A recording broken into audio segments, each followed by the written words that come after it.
আমার জীবনের ফিরে দেখা। আমি ডাক্তার কমল দত্ত, ডেন্টাল সার্জন। 1982 সালে ডাক্তারি পাশ করার পর যখন অনির্দিষ্ট জীবনের মধ্যে রয়েছি, কি করব, চাকরি না প্র্যাকটিস, দোদুল্যমান, সেই সময় হঠাৎ একদিন আমাদের এক ম্যাডাম আমাদের কয়েকজনকে উদ্দেশ্য করে বললেন, তোমরা তো সব ভেতো বাঙালি, বাইরে যেতে চাও না, চাকরি আছে নাগাল্যান্ডে, যাবে? আমার শরীরে শিহরণ খেলে গেল।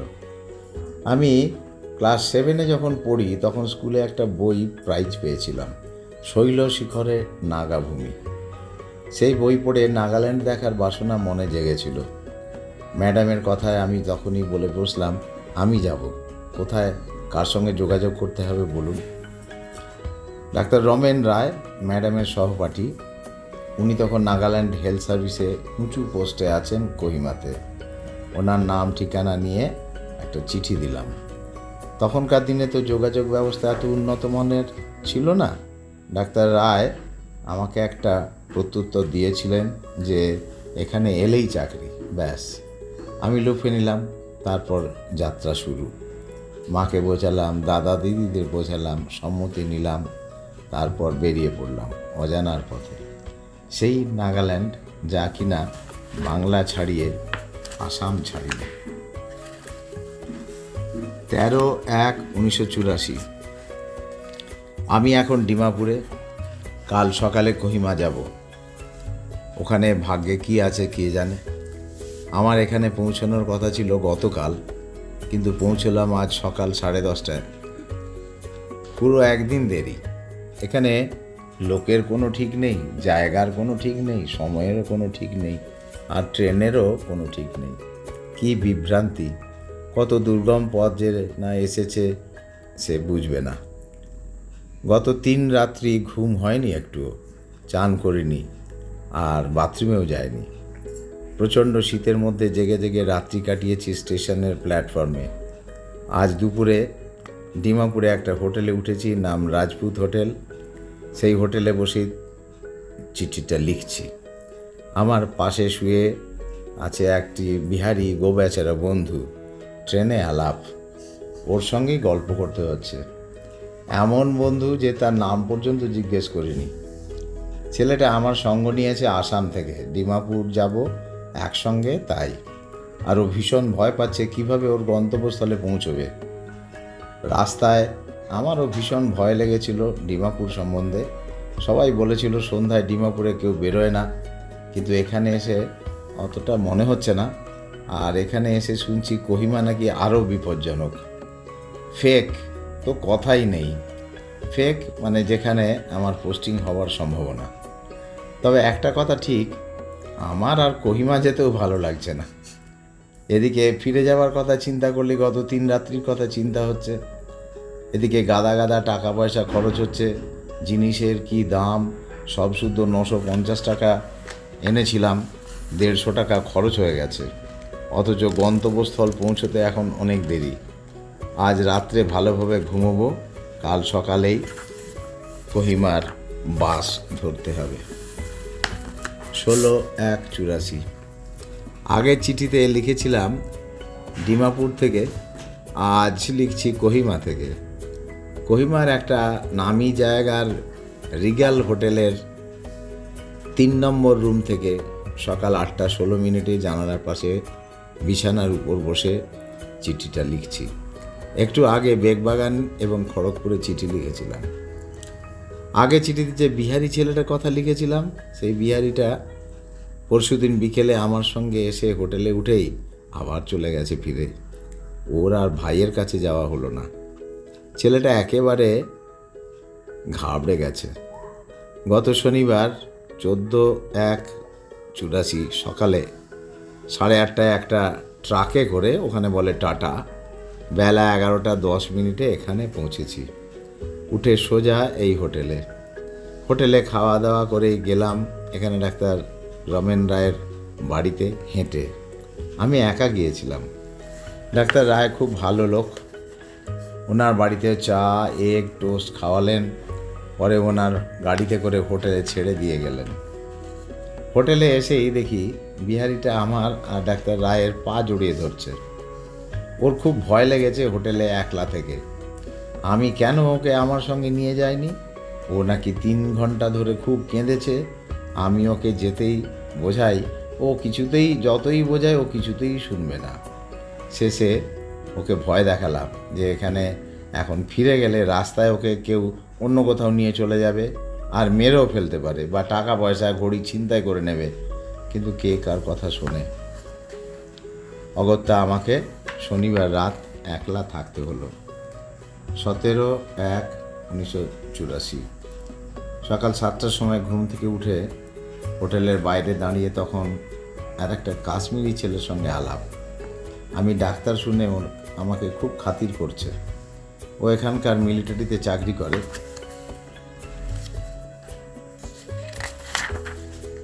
এখানকার হেলথ ডিপার্টমেন্টে ফার্মাসিস্ট লাইসেন্স নিতে এসেছে। তা এখানে ওর জানাশোনা কেউ নেই। তাই আমার কাছে যখন শুনলো আমি এখানে হসপিটালে চাকরি করতে এসেছি, তখনই আমার পিছু। এখন বিহারি ছেড়ে কাশ্মীরি। আমি অবশ্য ডাক্তার রায়ের বাড়িতে ওকে নিয়ে গিয়েছিলাম। গতকালটা পুরো ও আমার সঙ্গে কাটিয়েছে, আমাকে খাইয়েছে। ডাক্তার রায়কে ওর অসুবিধার কথা বললাম, উনি ওর ব্যবস্থা করে দেবেন বলেছেন। ওই ছেলেটা আমাকে কিভাবে যে উপকার করবে তা বুঝতে পারছে না। ও এখন পাশের রুম ছেড়ে আমার রুমে চলে এসেছে। এখান থেকে প্রায় 210 কিলোমিটার দূরে পিল্লালি বলে একটি মিলিটারি ক্যাম্পে থাকে, যেটা কিনা মণিপুরে। আমাকে বারবার বলেছে ওখানে যাওয়ার জন্য। যাকে এবার শোনো এখানকার কথা। জানালা দিয়ে দেখা যাচ্ছে বড় বড় সবুজ পাহাড়, তার উপরে ছোট বড় বাড়ি। কুয়াশার জন্য বেশি দূর দেখা যাচ্ছে না। রোদ উঠেছে, বেশ ভালো লাগছে। আমার হোটেলের কাছেই নিউ সেক্রেটারিয়েট, জিপিও প্রভৃতি ইম্পর্টেন্ট জায়গা। কলকাতার ডালহাউসির মতো। জিনিসপত্রের দাম আকাশ ছোঁয়া। চা 1 টাকা, ভাত সবজি 6 টাকা, মাছ 1 পিস 4 টাকা, মুরগির মাংস 10 টাকা। খুব সাবধানে খেতে হচ্ছে। সন্ধে 5টার মধ্যে রাতের খাবার খেয়ে নিতে হবে। এখানে এটাই নিয়ম। 6টার পর সব কিছু বন্ধ। সকাল 8টার মধ্যে সকলে দুপুরের খাবার খেয়ে নেয়। আমি অবশ্য তা করছি না। এখানে অনেক নন্নাগা আছে। একটা সিনেমা হল আছে। এদের সাজ পোশাক দেখে মনে হয় সবাই বুঝি ইউরোপ থেকে এসেছে। সবাই খুব স্মার্ট। মেয়েরা খুব আল্ট্রা মডার্ন ড্রেস পরে। এখানে সবাই প্রায় ইংলিশ জানে। 18/1/84 বুধবার। এখন ঠিক সন্ধে 5:37। কোহিমার রিগাল হোটেলে বসে প্রথম লিখছি। এখন কোহিমাতে ঘোর নিস্তব্ধতা। কয়েকটা গাড়ি চলছে রাস্তায়, তার আওয়াজ আসছে। পাশের ঘর থেকে কয়েকটা বাচ্চা ছেলে মেয়ে ইংলিশে গান করছে, আর তার আওয়াজ ভেসে আসছে। পাশের একটা হোটেল থেকে বয় এসে রুটি আর সবজি দিয়ে গেল। এখন না নিয়ে রাখলে আর দোকান খোলা থাকবে না। রাত 9টা নাগাদ খাবো। আমি আগামীকাল MLA হোস্টেলে চলে যাব। ওখানে খুব সস্তা হবে। দিনে 6 টাকা করে লাগবে। খাওয়া দাওয়ার ব্যবস্থা সস্তা। গত রবিবার ডাক্তার রায়ের বাড়িতে স্নান করেছিলাম। আজ অবধি স্নান করিনি। জল একদম বরফের মতো। আজ আমার অ্যাপয়েন্টমেন্ট পাওয়ার কাজ অনেকটা এগিয়ে গেছে। সকালে বাসে করে গেলাম সেক্রেটারিয়েট অফিসে। অত দূর বাস যায় না, বেশ কিছুটা হাঁটতে হলো। আজ সেক্রেটারি ছিল না বলে ওনার সিগনেচার হলো না। আবার কাল আসতে হবে। এখানে কাজ সারতে প্রায় 2:30 বেজে গেল। ভাত আর খাওয়া হলো না। 24/1/1984 কোহিমার MLA হোস্টেলে বসে লিখছি। গত 19/1 তারিখে সেই দিন থেকে এখানে আছি। MLAরা এখানে কেউ নেই। এখন উইন্টার ভ্যাকেশন, তাই অ্যাসেম্বলি বন্ধ। ডাক্তার রায় এখানে থাকার ব্যবস্থা করে দিয়েছেন। ছেলেটার থাকার জন্য অনেক খরচ হচ্ছে, তাই একটু সুরাহা দিতে। যা সুরাহা, টাকা পয়সা সুরাহা হচ্ছে ঠিকই, কিন্তু জীবনের সেরা ঠান্ডার মধ্যে বাস করতে হচ্ছে। একদিন চান করব বলে 1 কেটলি গরম জল 5 টাকায় কিনলাম। যেই না 1/4 বালতি জলে মিশিয়েছি, 5 টাকা যেন বরফে চলে গেল। পাইন গাছ সারি দিয়ে রাস্তার দুদিকে পাহাড়ের চূড়ায় উঠে গেছে সুন্দর কাঠের বাড়ি। অ্যাসেম্বলি, বিরাট চত্বর, তার দুদিকে হোস্টেলের কটেজ, বিরাট বিরাট ঘর, জনমানবহীন। যেখান থেকে গরম জল আনতে দিয়েছিলাম হেঁটে প্রায় 2 মিনিট লাগে, অত দূর থেকে আনতে আনতেই জল প্রায় ঠান্ডা। কালকেই ভোরে এখান থেকে 145 কিলোমিটার দূরে ফেকে চলে যাচ্ছি। সকাল 8টায় বাস, পৌঁছতে 6 ঘন্টা মতো লাগবে। বাসের টিকিট কাটার জন্য পয়সা দিয়ে দেবো একটা ছেলেকে, কারণ সকাল 7টার মধ্যে টিকিটের লাইন লাগাতে হবে। এখানে আস্তে আস্তে জল হাওয়া মানুষ দৈনন্দিন কাজ সম্বন্ধে অভ্যস্ত হচ্ছি। আগে যেমন নাগাদের দেখলে ভয় হতো, এখন আর তা হয় না। এটা ডাক্তারদের খুব সম্মান করে, খালি সন্ধ্যের পর ওরা মাতাল হলেই অসুবিধে। তাই এখানে সবাই সন্ধ্যের আগেই ঘরে ঢুকে যায়। এখানকার ঠান্ডা ক্রমশ সয়ে যাচ্ছে। ফেকে নাকি এখানকার মতনই ঠান্ডা। 31/1/84। আজ ফেকে বসে সকাল 6টার সময় চিঠি লিখছি। লেপের তলায় বেশ শীত লাগছে, তবে এখানকার শীত কোহিমার তুলনায় কম। আজই সকাল 7টার বাস ধরে কোহিমা যাব। ওখানে পৌঁছতে লাগবে 7 ঘন্টা মতো। এখানে 25 তারিখে এসেছি সন্ধ্যে 6:30 নাগাদ। কোহিমা থেকে বাস ছাড়ার কথা ছিল সকাল 8টায়, কিন্তু ছাড়লো 11:30টায়। বাস স্ট্যান্ডে মিস্টার পুরকায়েত বলে এক ভদ্রলোকের সঙ্গে আলাপ হলো। উনি না থাকলে আমাকে ওই রাত্রি কোথায় থাকতে হতো ভগবান জানেন। ওই ভদ্রলোক আমাকে ওনার ঘরে নিয়ে আসেন। সেই যে এখানে ওনার কাছে ঘাঁটি গেড়েছি, আজ আর নড়ছি না। তবে ভদ্রলোক খুব শীঘ্রই এখান থেকে ট্রান্সফার হয়ে যাচ্ছেন। অবশ্য তাহলেও এখানে থাকতে পারবো। এখানে পাশে একটি বাঙালি মেস আছে এবং জায়গাটায় বেশ বাঙালি আছে। ফেকের লোকেরা চাকাসাং উপজাতীয়, একদম আন্ডার ডেভেলপড। ফেকে সব কিছুরই একটি করে দোকান আছে, কিন্তু সময় মতো না গেলে জিনিস ফুরিয়ে যায়। সবজির ভীষণ অভাব, মাছ এলে সঙ্গে সঙ্গে ফুরিয়ে যায়। মাংস বলতে মাঝে মাঝে ছাগল, শুয়োর, হরিণ, কুকুর, বানর, ভিমরুলের চাক, ডিম শুদ্ধ, মুরগি ইত্যাদি পাওয়া যায়। ছাগল বা মুরগি এলে সঙ্গে সঙ্গে উধাও হয়, আর আসার আগের দিন সারা শহরে খবর চলে যায়। অবশ্য এইরকম অভিজ্ঞতা আমার ভালোই লাগছে। আমি ভালোই আছি, বেশ আরামে আছি পুরকায়েত বাবুর বাসায়। এখানকার বাঙালি বলতে সকলে আসামের বাঙালি। সকলের ভাষা বাংলাদেশের চট্টগ্রাম, সিলেট ইত্যাদি ভাষা। পশ্চিমবঙ্গের লোক শুনলে হাসবে, কিন্তু ওই ভাষায় আমার কাছে মধুর শোনাচ্ছে। কলকাতার বাঙালি কয়েকজন আছেন, তাদের সঙ্গে আলাপ হয়নি। মেসের লোকগুলোর সঙ্গে গল্প করি রাত 9টা অবধি। ওরা এক একজন লোক হয়তো 20 বছর আগে কলকাতায় গিয়েছিল। আমি ওদের কলকাতার গল্প বলি। এখানে এসে আর পেপার পড়া হয়নি, এমনকি একটা রেডিওও নেই। ফেক ছাড়া পৃথিবীর আর কোনো খবর জানি না। পৃথিবী থেকে বহু দূরে আর কোনো জায়গায় যেন এসে গেছি। আমি যেখানে আছি সেখান থেকে হসপিটাল প্রায় 1 কিলোমিটার দূর। ডাক্তার সিনহা আগামী 1 মার্চ কাজ ছেড়ে দিচ্ছেন। তাহলে ওই কোয়ার্টারটা আমি পাবো, কিন্তু একলা থাকবো কী করে ভাবছি। আর কয়েকজন বাঙালিকে নিয়ে যাব। আমার হসপিটালে কোনো কাজ নেই। 2 দিন অফিসের গাড়ি নিয়ে ডিসি অফিসে গিয়েছিলাম আইডি কার্ড বানানোর জন্য। আমি হয়তো ফেব্রুয়ারির মাঝামাঝি কলকাতায় যাব। ভাগ্য যদি ভালো থাকে অফিসের কাজে যেতে পারি। জানুয়ারি মাসের মাইনে 8 দিনের, আর কলকাতা থেকে এখানে আসার জন্য টিএ উঠিয়ে নিয়ে যাব। এখন ঠিক 7:27 সকালবেলায় আমি একজনকে বাসের টিকিট কাটতে দিয়েছিলাম। অনেক লড়াই করে একটা পেয়েছে।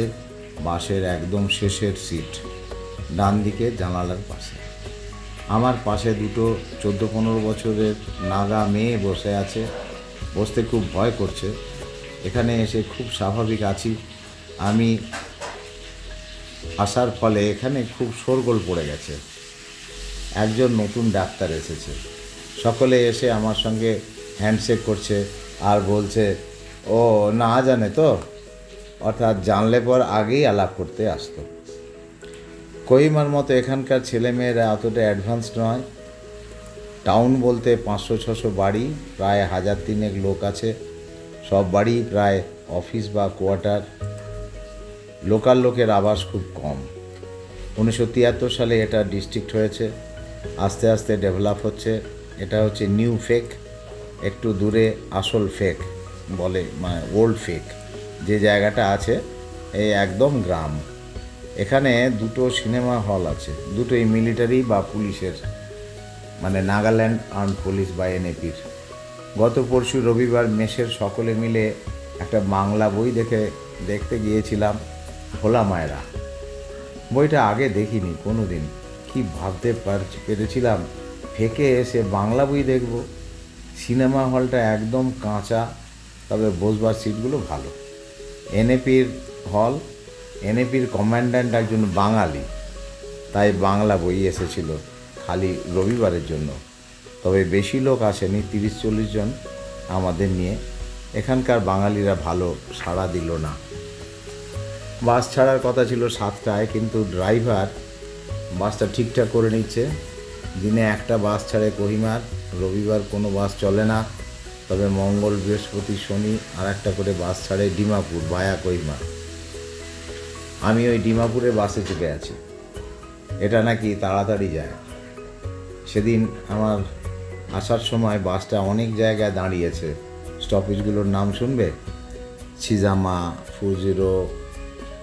40 হলো এই লাইনের সবচেয়ে শীতলতম জায়গা, বরফ পড়ে। আসার সময় রাস্তাগুলো দেখলাম ভিজে, তখন বাজে বেলা 2টো, অর্থাৎ নিশ্চয়ই বরফ বলেছে। এমনিতে নাকি সূর্যের আলো দেখা যায় না, তবে ওই দিন ছিল। 40তে নেমে পুরি ঘুগনি খেয়েছিলাম, ওদের উচ্চারণ হচ্ছে 40। আসার সময় চাকাবামা বলে একটা জায়গায় সন্ধে হয়ে এলো, 5টা বাজে তখন। বাস 40 অবধি পুরোটা আপে এলো, তারপর ডাউন, আবার চাকাবামা থেকে উঁচু। চাকাবামাতে পাহাড়ের কোলে সূর্য ডুবে গেল, তারপর অন্ধকারের মধ্যে উঁচু নিচু আঁকামাকা সরু রাস্তার মধ্য দিয়ে বাস চলতে লাগলো। খুব ভয় করছিল। কয়েকদিন আগে একটা বাস অ্যাক্সিডেন্ট করেছিল, এরকম প্রায়ই হয়। আমি যাচ্ছি নিজের কাজে, আজ সিএসকে বলে অফিসের একটা কাজ বাগিয়ে নিয়েছি। ফলে কোহিমাতে যতদিন থাকি টিএ এবং ডেলি 25 টাকা করে পাবো। ডিএইচএসের অফিসে গিয়ে যদি ম্যানেজ করতে পারি তাহলে কলকাতা যাব ইনস্ট্রুমেন্ট কিনতে, তাহলে রথ দেখা কলা বেচা 2 হবে। এখন বিকেল 5:45, বাস এলো বেলা 3টে কোহিমাতে। নেমে একটা পরোটা খেলাম। এখানে শেষ ডাক যায় দুপুর 2:30-টে, তাই আজ আর চিঠি লেখা হলো না। এখানে এসে ডিএইচএস অফিসে গেলাম, অফিস ফাঁকা। যাই হোক, আজ রাতটা সেই পুরনো হোটেলেই উঠলাম, এবার 12 নং রুমে। পাশের হোটেল থেকে রুটি আর সবজি এক্ষুনি দিয়ে গেল। একটু আগে 29 তারিখে আনন্দবাজার একটা পুরনো পরিবর্তন আর একটা সানডে ম্যাগাজিন কিনলাম। চিঠি লেখা শেষ করে ওগুলো পড়ব। হয়তো শুক্রবার এখান থেকে যাব। মেসের লোকগুলো এই পেপার পেলে লাফালাফি করবে। একটা দুর্ঘটনা ঘটে গেছে কাল, বলছি। এখানে সব অফিসের এই প্রত্যেক চেয়ারের পাশে একটা করে কয়লার চুল্লি থাকে। সবাই তাপ পোহায়। আমরাও রাত্রে ঘরে ওই রকম তাপ পোহাই। কাল অফিসে চুল্লিটাকে পায়ের দুপাশে নিয়ে তাপ পোহাতে কখন খেয়াল করিনি আমার যে সাদা রঙের প্যান্টটা ছিল সেটার বাঁ পাটা একদম পুড়ে গেছে, একদম পরোটা, আর পরা যাবে না। 8ই এপ্রিল 1984। গতকাল একটা বিয়ের পার্টি ছিল, খুব লুচি মাংস খেলাম সন্ধেবেলায়। এখানে কোনো অনুষ্ঠানে সন্ধ্যের মধ্যেই করতে হয়, না হলে রাত্রে কেউ আসবে না। একজন ব্যাংকের ছেলে, তার বিয়ের পার্টি। ও বিয়ে করেছে প্রেম করে আসামের কামাখ্যা মন্দিরে। আমাদের ওখানে যেমন কালীঘাটের মন্দিরে করে তেমন। এদিকে রাত্রে এখানেও মাংস রান্না হয়েছিল। গত পরশুদিনও মাংস খেয়েছি, হরিণের মাংস। গত পরশুদিন একটা সিনেমা দেখলাম, বাংলা প্রহরী, ড্যানি আছে। এখানে বাংলা বই চলবে যদি তাতে মিঠুন বা ড্যানি থাকে। এরা খুব ক্যারাটে পছন্দ করে। কোনো ক্যারাটের বই দেখে বেরিয়ে এসে এদের বাচ্চারাও হাত পা ছুড়ে। আর আগের দিন দেখলাম ম্যাড মাঙ্কি কুংফু, একটা ক্যারাটের বই। দুটো বই দেখে সিনেমা দেখার প্রতি বিতৃষ্ণা জন্মে গেছে। আসলে গত বৃহস্পতিবারের কথা ছিল ডাক্তার জিভাগো বলে একটা খুব ভালো বই আসার, তাই হাসপাতাল থেকে বেরিয়ে আমি আর দুজন যাই দেখতে। কিন্তু টিকিট কেটে হলে ঢুকে দেখি, শুনলাম ওটা নয়, কুংফুর একটা বই হবে, বাধ্য দেখতে। আরও কত স্মৃতি মনের কোঠায় রয়ে গেছে। একবার তো একটা আস্ত ছাল শুদ্ধ বাঘের কাঠামো বাজারে বিক্রি হচ্ছিল, দাম মাত্র 1500 টাকা। পকেটে টাকা আছে, ভাবলাম কিনেই ফেলি। দেববাবু বললেন, নিয়ে যাবেন কি করে, রাস্তায় ট্রেনে পুলিশ ধরে নেবে। পিছিয়ে গেলাম। ওখানকার লোকেরা খুব পরিশ্রমী। ভামুজ নামের তখনকার স্থানীয় এমএলএ দেখি কোদাল দিয়ে মাটি কোপাচ্ছে, বাড়ি বানাবে। পরবর্তীকালে সেই ভামুজই নাগাল্যান্ডের মুখ্যমন্ত্রী হয়েছিলেন। আমার সঙ্গে আলাপ হয়েছিল তখনকার হেলথ মিনিস্টার ডাক্তার টি রাওয়ের সঙ্গে। ডাক্তার রাও ছিলেন ভারতীয় ফুটবল দলের প্লেয়ার, যারা কিনা একমাত্র ভারতীয় দল অলিম্পিকে 1958-তে সম্ভবত খেলেছিল পিকে ব্যানার্জি, চুনি গোস্বামীর সঙ্গে। মে মাসে আমি নাগাল্যান্ড ছেড়ে চলে আসি। পরবর্তীকালে সেপ্টেম্বর মাসে আরও একবার যাই, কিছু টাকা পাওনা ছিল তুলতে। এখনও আমার নাগাল্যান্ড যাবার ইচ্ছে জাগে, কিন্তু সেই দেববাবু, করবাবু, ধরবাবু, কছারিবাবু, সেই পাশের বাড়ির আতো বলেছে বাচ্চাটা, তারা তো হারিয়ে গেছে। 84 সালে সেই যে নাগাল্যান্ড গিয়েছিলাম, তারপরে আবার 2022 সালে আমার বন্ধু এবং আমার ওয়াইফকে নিয়ে 38 বছর পরে আবার নাগাল্যান্ডে এবং কোহিমা সেই ফেক গিয়েছিলাম। সেটারও একটা বিস্তর সুন্দর গল্প আছে এবং সেই গল্পটা আমি লিখছি, পরবর্তী পর্যায়ে আপনাদের কাছে উপস্থিত করব বলে। আপনারা খানিক সবুর করুন। এই চ্যানেলেই পাবেন ট্রাভেল উইথ মৌসুমি, এই ব্লগে। Thank you.